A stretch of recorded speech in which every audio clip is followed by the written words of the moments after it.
Debía haber hecho algo por Chile. Eso fue lo primero que dijo el economista europeo cuando salió del pequeño centro de memoria dedicado al terremoto y tsunami del 27F en la costa del Maule. No estaba hablando frente a cámaras. No estaba dando una conferencia. Ni siquiera sabía que, meses después, su historia terminaría siendo contada. Lo dijo casi en un susurro, mirando el océano Pacífico, mientras el viento frío de la costa chilena le golpeaba el rostro. 15 años antes, cuando Chile había sido sacudido por uno de los terremotos más violentos de su historia reciente, él había participado en una reunión donde se discutió si su institución debía destinar recursos de emergencia al país sudamericano. Y había guardado silencio. Chile tiene una economía sólida. Puede recuperarse solo. Tenemos otras prioridades internacionales. Debemos concentrar los recursos donde obtengamos mayor impacto político. Todo sonaba lógico. Todo sonaba profesional. Todo parecía perfectamente defendible desde una oficina situada a más de 12.000 kilómetros de distancia. Él no había insultado a Chile. No había celebrado la tragedia. No había dicho que los chilenos no merecieran ayuda. Simplemente no había dicho nada. Y precisamente esa ausencia de palabras terminaría persiguiéndolo durante 15 años. Porque cuando finalmente llegó a Chile y vio lo que ocurrió después del 27 de febrero de 2010, comprendió algo que ningún informe económico había logrado enseñarle.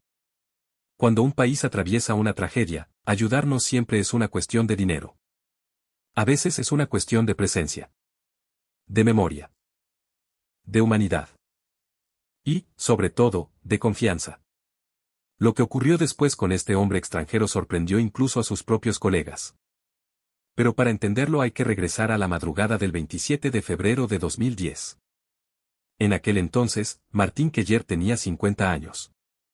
Era un economista alemán especializado en evaluación de cooperación internacional y trabajaba como analista senior para una prestigiosa organización europea dedicada al desarrollo y la asistencia internacional. Martin tenía fama de ser brillante. Frío, pero brillante. Sus informes rara vez contenían frases emocionales. No utilizaba conceptos como solidaridad, gratitud o esperanza, a menos que estuvieran acompañados por indicadores medibles. Para él, casi todo podía reducirse a variables. Costo. Beneficio. Impacto. Riesgo. Retorno diplomático. Estabilidad institucional. Capacidad de recuperación. Era el tipo de profesional que podía observar una catástrofe en televisión y, antes de preguntarse cuántas personas estaban sufriendo, preguntarse cuánto costaría reconstruir la infraestructura. Suena duro. Probablemente lo sea. Pero esa era precisamente la mentalidad que durante años había sido premiada dentro de su profesión. La madrugada del 27 de febrero, Martín estaba despierto en su departamento de Berlín cuando comenzaron a aparecer las primeras noticias. Un terremoto gigantesco había golpeado Chile. Magnitud 8,8. Las imágenes mostraban carreteras destruidas, edificios dañados, puentes afectados y ciudades enteras tratando de comprender qué acababa de suceder. Horas después llegaron las imágenes más inquietantes. El mar entrando violentamente en localidades costeras. Botes arrastrados tierra adentro. Casas destruidas. Calles convertidas en escombros. Constitución. Dichato. Talcahuano. Iloca. Pequeñas localidades cuyos nombres Martín jamás había escuchado comenzaron a repetirse en las noticias europeas. Pero lo primero que apareció en su cabeza no fue una emoción. Fue una cifra. ¿Cuánto costaría la reconstrucción?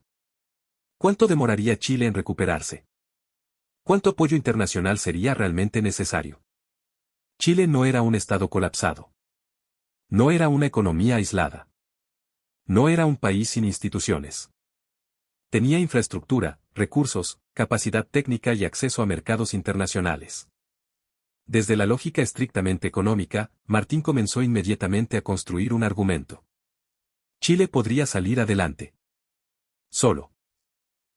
A la mañana siguiente fue convocado a una reunión extraordinaria. Directivos, especialistas, asesores diplomáticos y responsables de presupuesto se sentaron alrededor de una larga mesa.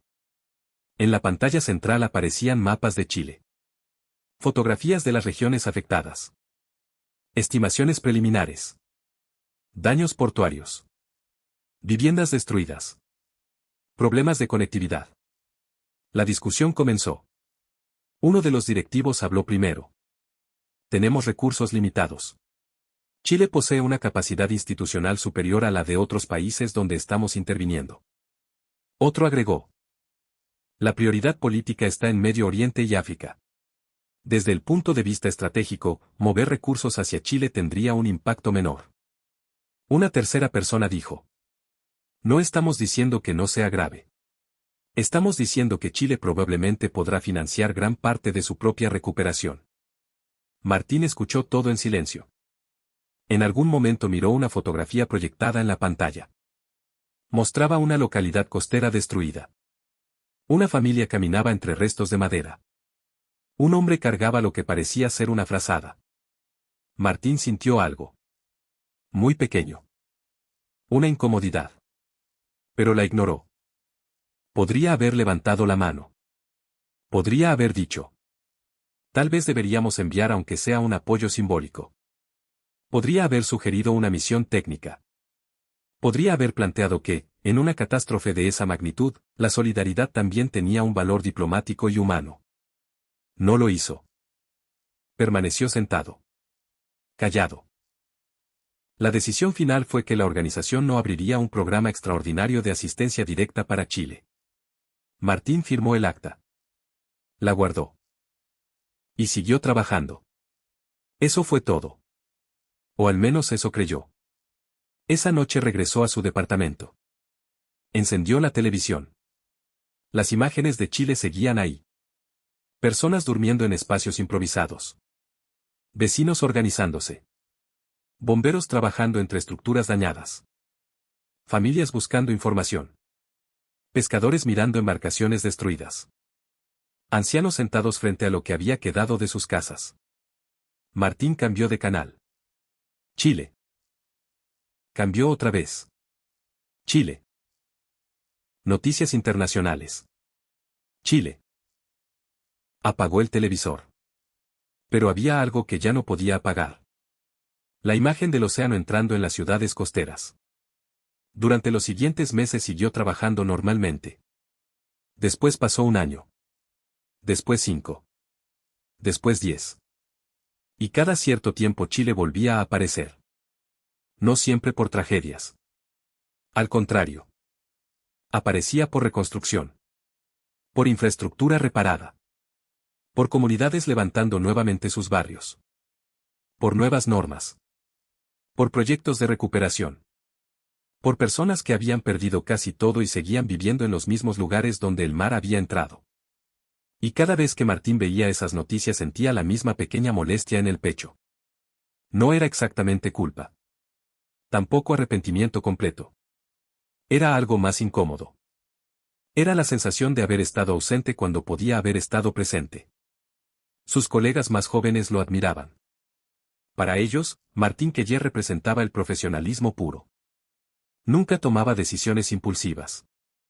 Nunca permitía que las emociones dominaran sus informes. Nunca confundía solidaridad con política pública. Pero ninguno sabía que, en el cajón inferior de su escritorio, guardaba una copia de aquella resolución de 2010. Jamás la volvió a leer. Pero tampoco fue capaz de votarla. 15 años después, cuando faltaban pocos meses para su jubilación, Martín tomó una decisión que sorprendió a su esposa. Compró un pasaje a Chile. ¿Por vacaciones?, le preguntó ella. Martín demoró algunos segundos en responder. No exactamente. Ni siquiera él sabía explicar qué buscaba. Santiago. Valparaíso. El sur. La cordillera. Chile tenía miles de lugares turísticos que podría haber visitado. Pero su verdadero destino no estaba en ninguna lista tradicional. Quería llegar a la costa del Maule. Quería caminar por algunas de las zonas golpeadas por el terremoto y el tsunami. Quería mirar con sus propios ojos aquello que durante 15 años había convertido en estadísticas. Cuando el avión aterrizó en Santiago, Martín miró por la ventana. La cordillera de los Andes se levantaba a lo lejos. En Alemania había leído decenas de informes sobre Chile. PIB. Exportaciones. Productividad. Desigualdad. Minería. Pensiones. Infraestructura. Riesgo sísmico. Pero en ese momento comprendió algo bastante absurdo. Sabía muchas cosas sobre Chile. Y, al mismo tiempo, no conocía Chile en absoluto. Durante sus primeras horas en Santiago observó con curiosidad la mezcla que tanto sorprende a algunos extranjeros. Autopistas modernas y barrios antiguos. Torres de vidrio con la cordillera de fondo. Personas tomando café mientras discutían de política. Vendedores ambulantes. Oficinistas corriendo hacia el metro. Adultos mayores comprando pan. Universitarios riéndose en las esquinas. Una ciudad que no se parecía a la caricatura latinoamericana que todavía algunos europeos conservaban en su cabeza. Martín tomó un bus hacia el Maule. Durante el trayecto miró por la ventana. Viñedos. Campos. Pequeños pueblos. Cerros secos. Carreteras. Camiones. Carteles. Nada parecía tener relación con aquellas imágenes apocalípticas de 2010. Cuando finalmente llegó a Constitución, lo primero que sintió fue el olor del mar. Se quedó quieto varios segundos. El Pacífico.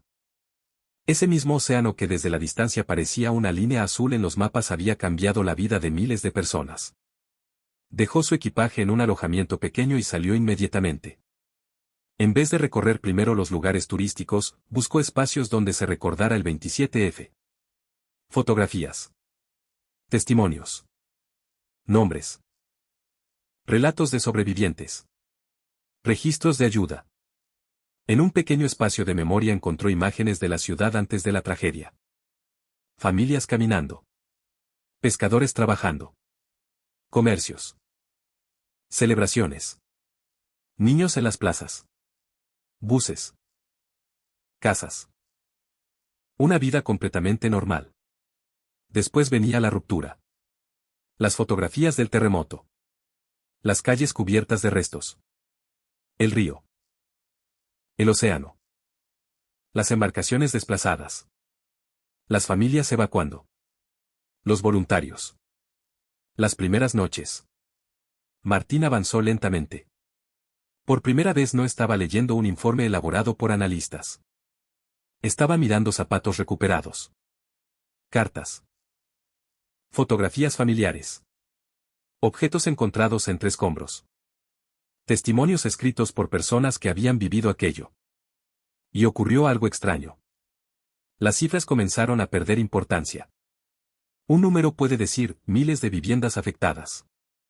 Pero no puede explicar qué significa para una persona encontrar, entre barro y madera, una fotografía de sus padres. Una estadística puede decir daños en infraestructura. Pero no puede describir el silencio de un pescador mirando el lugar donde antes estaba su embarcación. Un informe puede calcular el costo de reconstruir una escuela. Pero no puede medir lo que significa para un pueblo volver a escuchar una campana anunciando el inicio de clases. Y aquí quiero detenerme un momento. Porque esta es precisamente una de las cosas que muchas veces los extranjeros no comprenden sobre Chile hasta que llegan. Desde afuera, Chile suele ser analizado mediante extremos. O se presenta como el país más estable de Latinoamérica. O se presenta como un territorio lleno de problemas. O se habla de sus cifras macroeconómicas. O se habla de desigualdad. O se habla de terremotos. O se habla de protestas. Pero un país real nunca cabe completamente dentro de una estadística. Y Martín estaba comenzando a descubrirlo. Continuó avanzando hasta llegar a una sección dedicada a la solidaridad. Ahí su comportamiento cambió.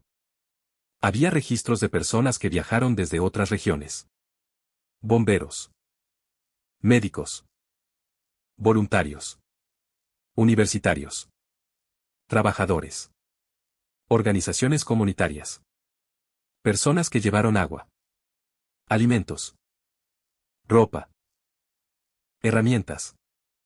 Pero también aparecían gestos llegados desde fuera de Chile. Mensajes enviados por comunidades extranjeras. Campañas organizadas en otros países. Donaciones. Cartas. Personas que ni siquiera conocían Chile pero habían decidido hacer algo. Martín se acercó más. Leyó cada historia. Había pequeñas contribuciones. Otras más importantes. Pero lo que comenzó a incomodarlo no fue el tamaño de la ayuda. Fue la intención.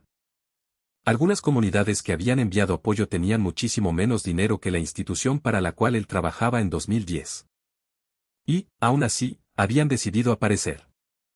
No porque Chile fuera estratégicamente prioritario. No porque existiera un beneficio diplomático inmediato. No porque un modelo económico demostrara un retorno positivo. Simplemente porque había gente sufriendo. Martín sintió un nudo en el estómago. Recordó la sala de reuniones. Chile puede solo. De pronto esa frase comenzó a parecerle diferente.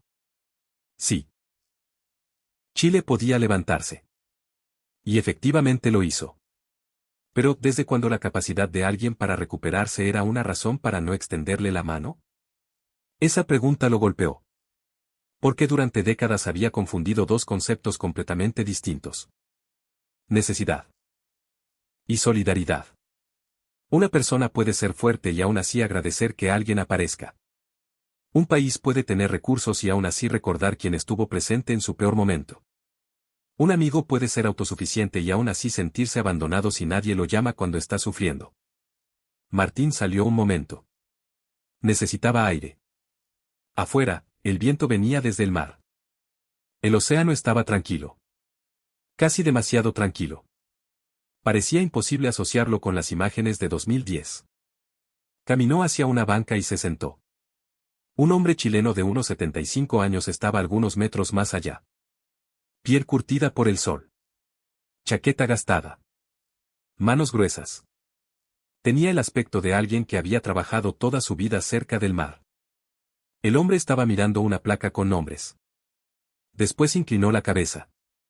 Martín no quiso interrumpirlo. Pero al cabo de unos minutos el chileno miró hacia él. ¿Turista? Martín sonrió. Sí. De Alemania. Mire usted. Le queda lejos Chile. Muy lejos. El hombre soltó una pequeña risa. Y a nosotros también nos queda lejos Alemania. Se produjo un silencio. Martín miró nuevamente el mar. ¿Usted vivía aquí en 2010? El hombre tardó en responder. Toda mi vida. Se llamaba Héctor Salgado.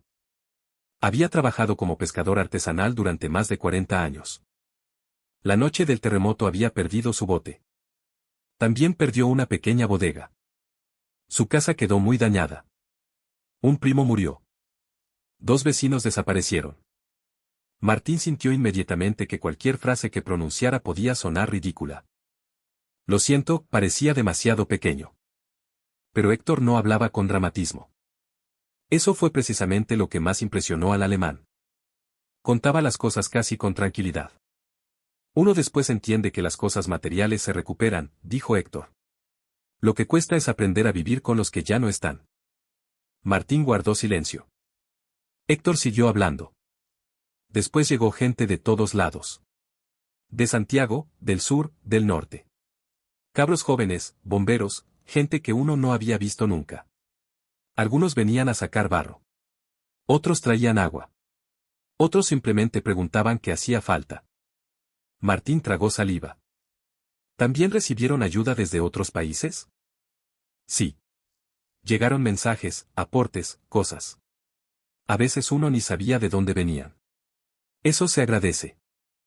Entonces Héctor dijo una frase aparentemente sencilla. Una frase que destruyó 15 años de argumentos dentro de la cabeza de Martín. En las tragedias uno se acuerda de los que llegaron. Nada más. No dijo. Nosotros odiamos a quienes no ayudaron. No acusó a ningún país. No habló de resentimiento. Solo dijo. Uno se acuerda de los que llegaron. Martín sintió un escalofrío. Porque entendió inmediatamente la otra mitad de esa frase. También se recuerda a quienes no estuvieron. Quizás no con odio. Quizás no con rabia. Pero se recuerda. Martín miró al anciano. Señor Salgado, yo trabajaba para una organización internacional en 2010. Héctor lo observó. Ya. Después del terremoto tuvimos una reunión para decidir si enviábamos recursos. Martín bajó la mirada. Decidimos no hacerlo. Héctor no respondió. Yo estaba ahí, continuó Martín. No fui quien propuso la decisión. Pero tampoco dije nada. Silencio. Martín esperaba una crítica. Tal vez un comentario seco. Tal vez un entonces no sé para qué vino. Pero Héctor respiró profundamente y dijo. ¿Y por eso vino ahora? Martín asintió. El viejo miró nuevamente el mar. Entonces igual vino. Martín levantó la cabeza. ¿Perdón? Le digo que igual vino. 15 años después, pero vino. Martín no sabía qué responder. Héctor se encogió de hombros. Nunca es tarde para aparecer. Esa frase fue peor que una acusación. Mucho peor. Si Héctor lo hubiera insultado, Martín habría podido defenderse. Podría haber explicado los presupuestos. Los procedimientos internos. Las prioridades políticas. Los análisis de costo-beneficio. Pero, ¿cómo se defiende uno frente a alguien que fue herido y, en vez de cerrar la puerta, decide dejarla abierta? Martín sintió que los ojos se le humedecían. Intentó disimular. Usted debería estar molesto. Héctor sonrió. ¿Para qué? Porque nosotros podríamos haber hecho algo. Seguramente. Y no lo hicimos. Ya pasó. Pero. Héctor lo interrumpió. Mire, amigo. Después del terremoto aprendimos algo. Si uno se queda toda la vida contando quién no estuvo, termina olvidándose de agradecer a los que sí estuvieron. Martín quedó completamente callado. Héctor continuó. Yo no me olvido de la gente que ayudó. Eso sí que no. Gente que vino de lejos sin conocernos. Eso uno lo guarda. Pero tampoco voy a pasar 15 años enojado con alguien que no vino. Después lo miró directamente. Ahora usted está acá. ¿No? Martín asintió lentamente. Sí. Entonces haga algo bueno con eso. Así de simple. Haga algo bueno con eso. Martín había pasado décadas escribiendo documentos de 80 páginas para explicar decisiones internacionales. Un pescador chileno acababa de resumir en 5 palabras lo que él no había logrado comprender en 50 años de carrera. Y aquí aparece una parte que, personalmente, me parece tremendamente importante. A veces desde afuera se confunde la famosa resiliencia chilena con indiferencia.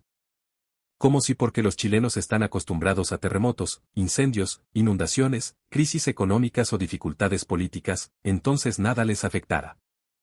Los chilenos están acostumbrados. ¿Cuántas veces hemos escuchado eso? Pero estar acostumbrado a levantarse no significa que no duela caer. Estar acostumbrado a reconstruir no significa que no se agradezca una mano. Y quizás eso fue lo que Martín finalmente entendió. Chile no necesitaba lástima.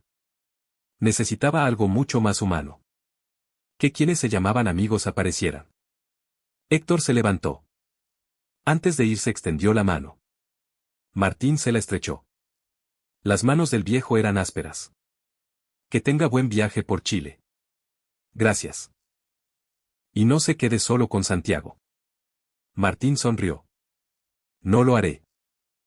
Héctor caminó unos pasos y después se dio vuelta. Ah, alemán. ¿Sí? No se castigue tanto tampoco. Si entendió algo, ya sirvió el viaje. Después se fue. Martín permaneció sentado frente al Pacífico durante casi una hora. Aquella noche apenas durmió. Las palabras de Héctor aparecían una y otra vez.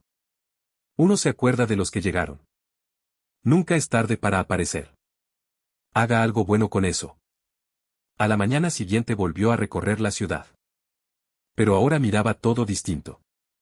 Entró a una panadería. Compró una marraqueta todavía tibia. Conversó con la mujer que atendía. La mujer le preguntó de dónde venía. Alemania.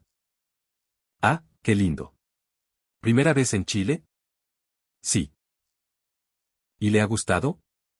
Martín sonrió. Mucho más de lo que esperaba. La mujer se rió. Todos dicen lo mismo. Esa frase lo hizo pensar. ¿Por qué tantos extranjeros llegan a Chile esperando menos? ¿Por qué existe todavía esa mirada donde Europa es el punto de referencia y Latinoamérica debe demostrar constantemente que funciona? Martín comenzó a observar detalles que antes habría ignorado. La gente saludándose. Los vecinos conversando. El ritmo de los pequeños comercios. El pan recién hecho. Los trabajadores tomando té o café a media mañana. El humor. Ese humor chileno extraño, seco, muchas veces oscuro, capaz de hacer bromas incluso sobre situaciones difíciles. Días después viajó hacia Concepción y algunas localidades costeras del Biobío. Allí volvió a escuchar historias similares. Personas que recordaban exactamente quién había llegado después del terremoto. Un joven voluntario. Una cuadrilla de otra región. Una iglesia. Una empresa. Un grupo de estudiantes. Una comunidad extranjera. Los detalles eran impresionantes. 15 años después algunos todavía recordaban nombres. Martín comenzó a comprender que la solidaridad generaba algo que jamás había incluido correctamente en sus modelos. Memoria. Y la memoria genera confianza. La confianza genera relaciones. Y esas relaciones pueden durar décadas. Una noche, mientras se encontraba en Concepción, abrió su computador.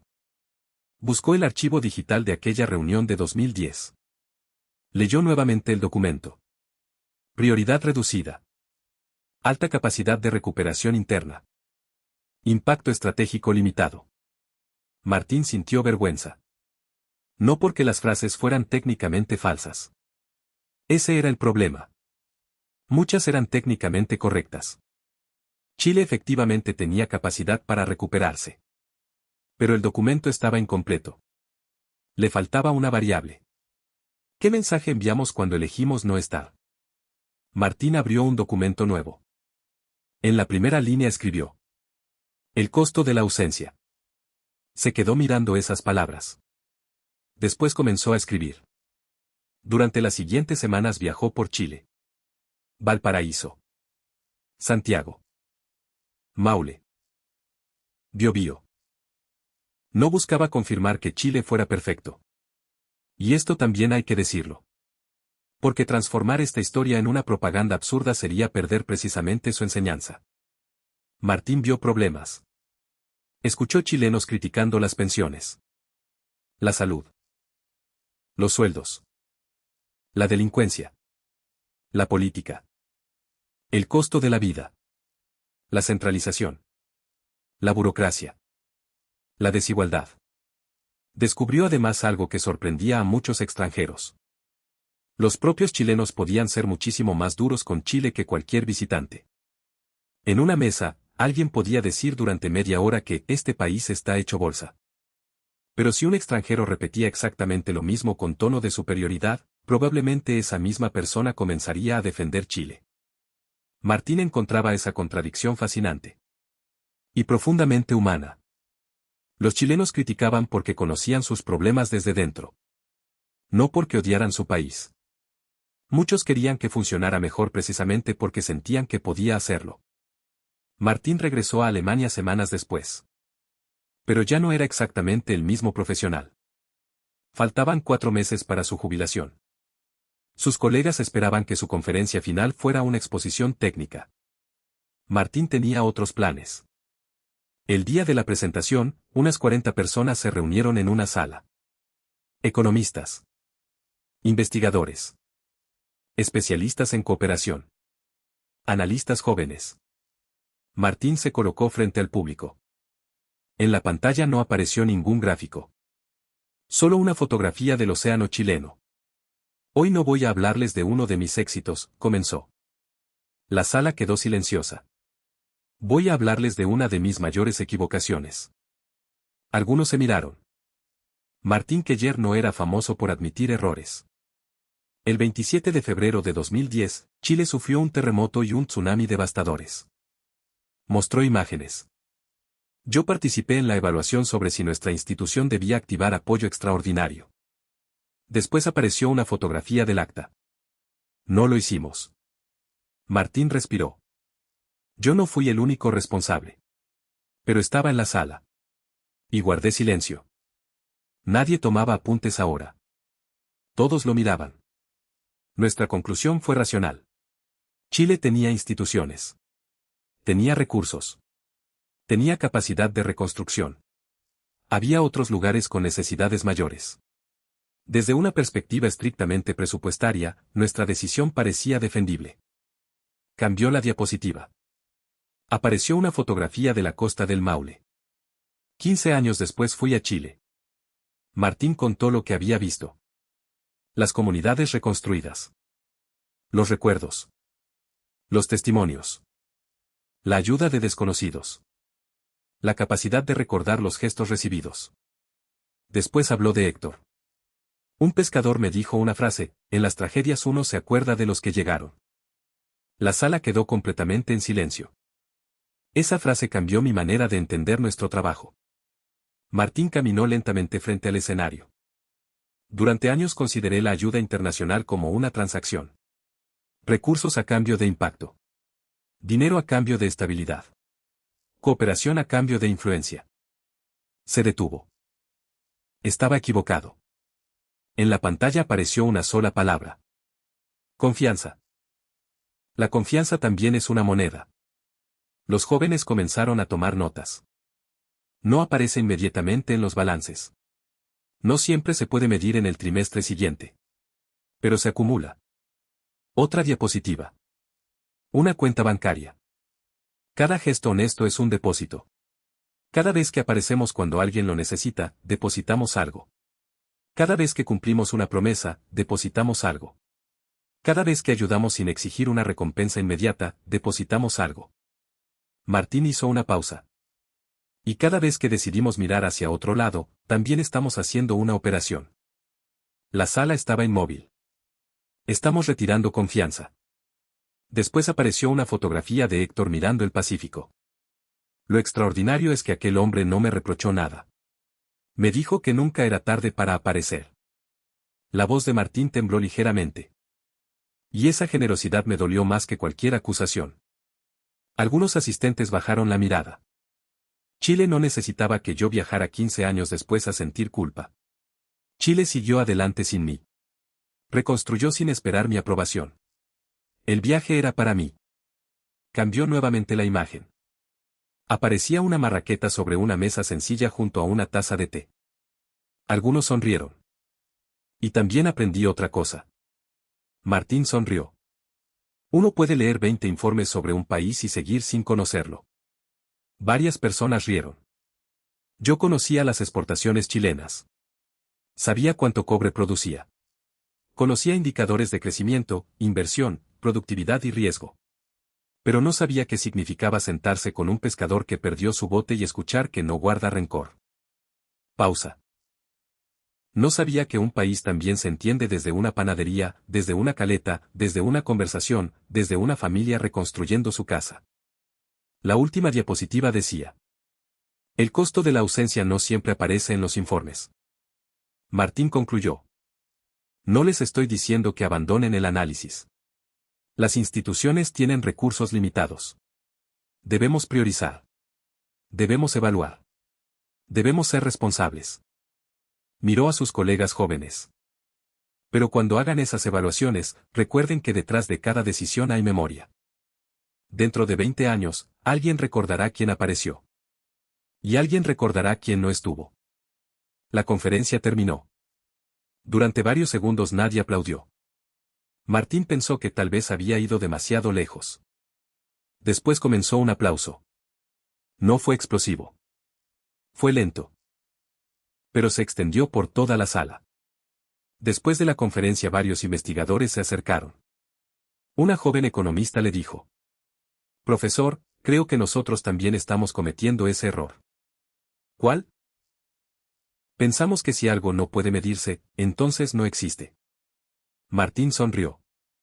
Yo pensé eso durante 30 años. Otro investigador preguntó: ¿qué haría diferente si pudiera volver a 2010? Martín respondió sin dudar. Habría levantado la mano. No dijo que habría enviado millones. No dijo que habría cambiado toda la política de cooperación. Solo eso. Habría levantado la mano. Porque tal vez lo importante no era ganar la discusión. Era no permanecer en silencio. Meses después Martín se jubiló. Recibió ofertas para asesorías privadas muy bien pagadas. Aceptó algunas. Pero rechazó otras. Finalmente comenzó a colaborar con una pequeña fundación europea dedicada a responder rápidamente ante emergencias. La organización no manejaba enormes presupuestos. A veces enviaban cantidades pequeñas. Herramientas. Equipamiento. Apoyo técnico. Fondos para comunidades. Pero Martín cambió uno de sus criterios internos.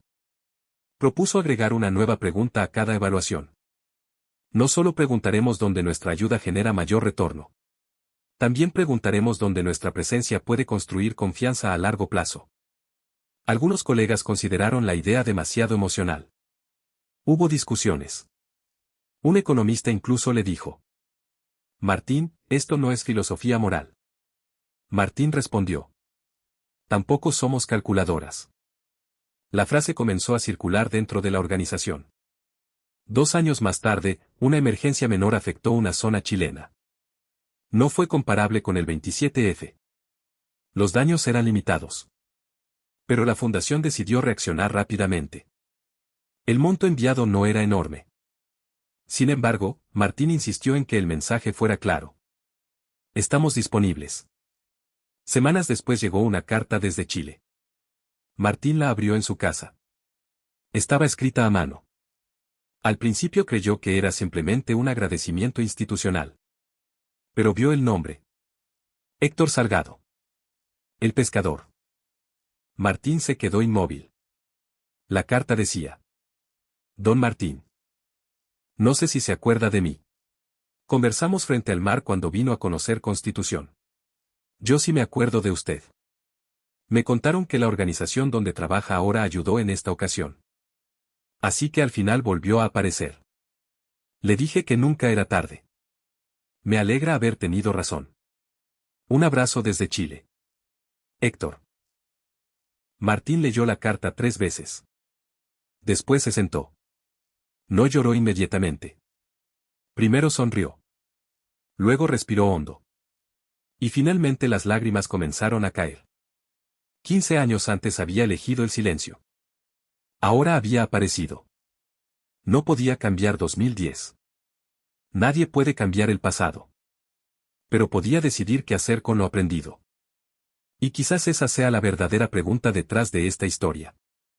Porque es muy fácil mirar hacia atrás y condenar nuestras propias decisiones. Mucho más difícil es transformarlas. Martín podría haberse quedado atrapado en la culpa. Habría sido inútil. En cambio, convirtió la vergüenza en una nueva forma de actuar. Y aquí viene mi reflexión personal para quienes están viendo esta historia desde Chile. Tal vez muchas veces los propios chilenos no dimensionan el impacto que tiene esa capacidad de recibir al extranjero sin exigirle que llegue con una visión perfecta del país. Chile es criticado. Dentro y fuera.